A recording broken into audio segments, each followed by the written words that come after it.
Hi guys, welcome back to the channel. So today, mammoth task, we're going to be changing the roller on the sliding door of the van. I'm up at my lock-up obviously because this is where my tools are for doing the job. So it's the middle roller that I'm changing. The lower one looks okay and the upper one, it's just a pin. If I do need to change that I will. But yeah, the middle roller on the door. So let's get the tools together and let's crack on.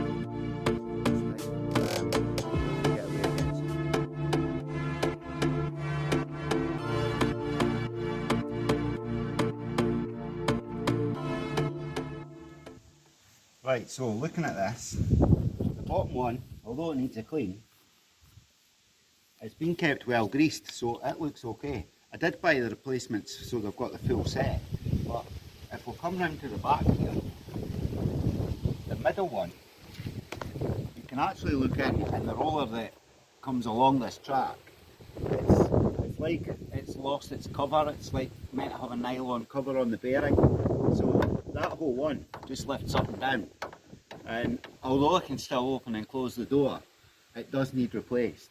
So I think to do that, I think what I have to do is shut the door, unscrew the interior trim panel, and that allows me access to sort of remove that section.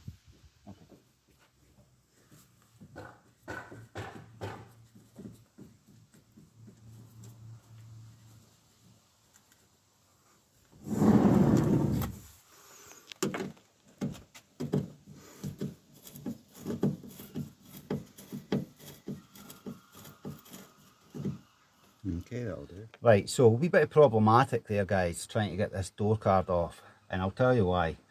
Now, a lot of people do this with their vans.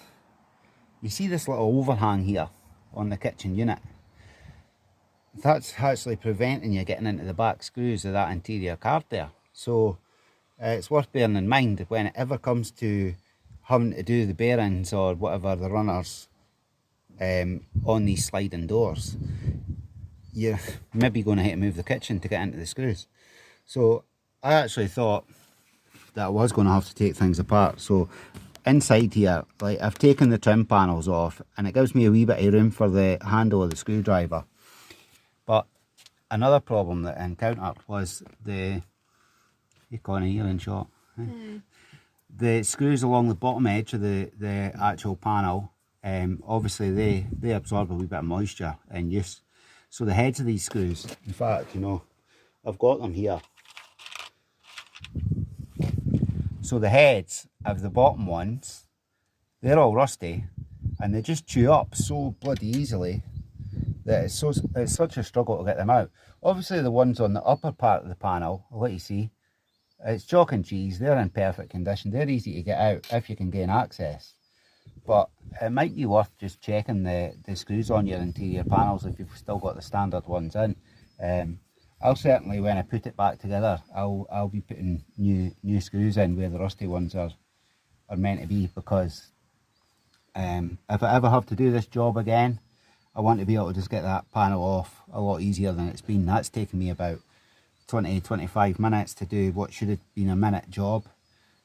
So yeah, let's get the panel removed anyway and see what's under it.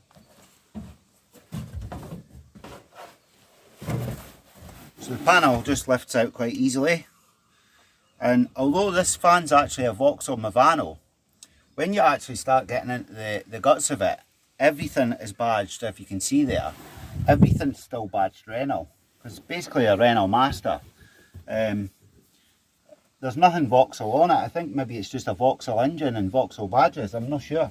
But yeah, anyway, let's check this out. If I just get the camera here, I'll be able to show you. I think these three there need to come out, and that will then allow me to sort of slide the runner completely out of the door. Unfortunately, I've neglected to bring my socket set that's going to gain me access to this. So I'm going to have to put everything away just now and head back and get my socket set that I was using elsewhere. Another thing worth mentioning before we get started on this, I've still not picked up my socket set, I'm away to do that in a minute, but when you take these bolts out, you're wanting to have a little bit of additional support underneath the door. So we're going to use either a motorcycle jack or a trolley jack or something like that. We'll figure that out when we do it. Obviously I'll let you see that. But yeah, don't just go unbolting these, because I'm sure that looking at the lower runner and the guide that's up the top here, I would say that centre runner is the load bearing one. So yeah, don't go undoing that until you've supported the door, definitely. Right guys, so I've got my tools now, and I've also come up with a genius solution to hold up the door. I'll let you see that just now. You can see I've got like it's a Harley Davidson motorcycle lift, but I mean it is jacked up to its fullest extent, but it just meets the door, so that should be fine. I'll get the tools now and take that bracket off from the inside of the door there, and then hopefully the runner's able to come out no problem. Right guys, so we've got the bit here, it's a T40 and that fits into them.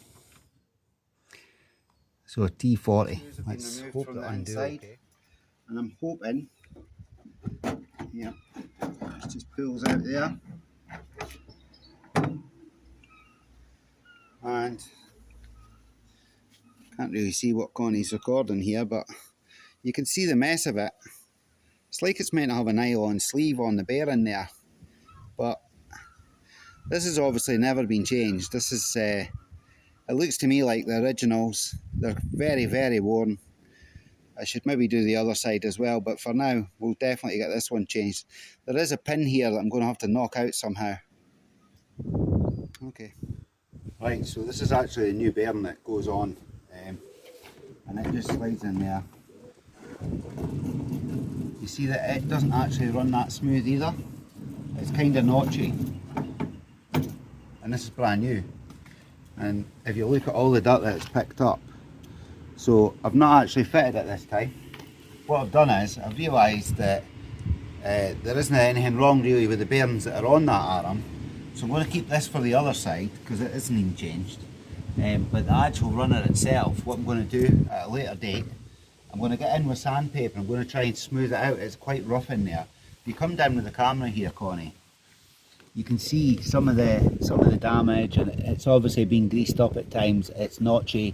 I need to kind of smooth that out so that the door runs a wee bit better. But we have had it out. We've cleaned all the bearings up with WD-40 and everything. The new one didn't get fitted on this occasion because the door's running fine. So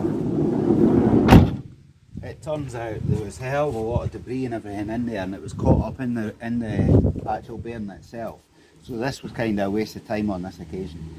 So we're going to clean up the actual runner itself, wee bit of sandpaper, and then once that's done, I don't know whether to put grease in there or not. I think maybe having grease in there has been part of the problem, because it's obviously then an agent for dust and debris and everything when you're driving about, sticks in that grease and then works its way inside these bearings. So I think maybe I'll just WD-40 the actual bearing itself, clean all that up and leave it dry and see how long that lasts.